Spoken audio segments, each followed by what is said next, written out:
ਤੇ ਹੁਣ ਜਿਹੜੇ ਮੁੰਡੇ ਨੇ ਉਹ ਤੇ ਕੋਈ ਕੌਡੀ ਛੋਡੀ ਨਹੀਂ ਖੇਡਦੇ, ਉਹ ਹੁਣ ਕੌਡੀ ਮੋਬਾਈਲ ਨਾਲ ਖੇਡਦੇ ਨੇ। ਮੋਬਾਈਲ ਨਾਲ? ਆਹੋ, ਮੋਬਾਈਲ ਹਾਰ ਕੇ ਤੇ ਬੂਹੇ 'ਚ ਗੁੱਠਾਂ 'ਚ ਲੈ ਕੇ ਵੜੇ ਨੇ। ਅੱਛਾ, ਗੁੱਠਾਂ 'ਚ ਕਿਉਂ ਲੈ ਕੇ ਵੜ ਜਾਂਦੇ ਆ? ਗੁੱਠਾਂ 'ਚ ਉੱਥੇ ਜਿੰਨੀ ਮੋਬਾਈਲ 'ਚ ਬੇਈ ਲਿਆਈ ਨਹੀਂ, ਹੋਰ ਕਿਤੇ ਹੈ ਹੀ ਨਹੀਂ। ਅੱਛਾ ਜੀ।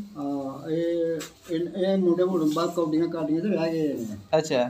ਇਹ ਨਾ ਕਿਹੜਾ ਟਿੱਕਾ ਝਾੜ ਪੱਕਦੇ, ਨਾ ਕਿਸੇ ਨੂੰ ਮਾਰ ਪੱਕਦੇ। ਅੱਛਾ, ਨਾ ਇਹ ਕੀ ਕਰ ਸਕਦੇ ਨੇ? ਇਹ ਮੋਬਾਈਲ ਹੀ ਵੇਖ ਸਕਦੇ ਹੁੰਦੀ ਤਾਂ ਬਸ।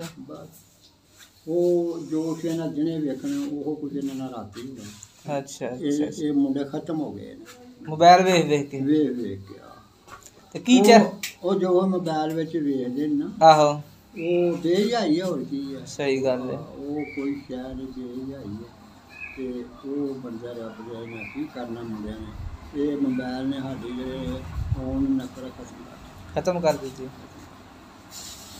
ਸਾਡੇ ਵਿੱਚ ਇਹ ਤਾਂ ਨਹੀਂ ਨਾ, ਸਾਡੇ ਵਿੱਚ ਇਹ ਤਾਂ ਨਹੀਂ।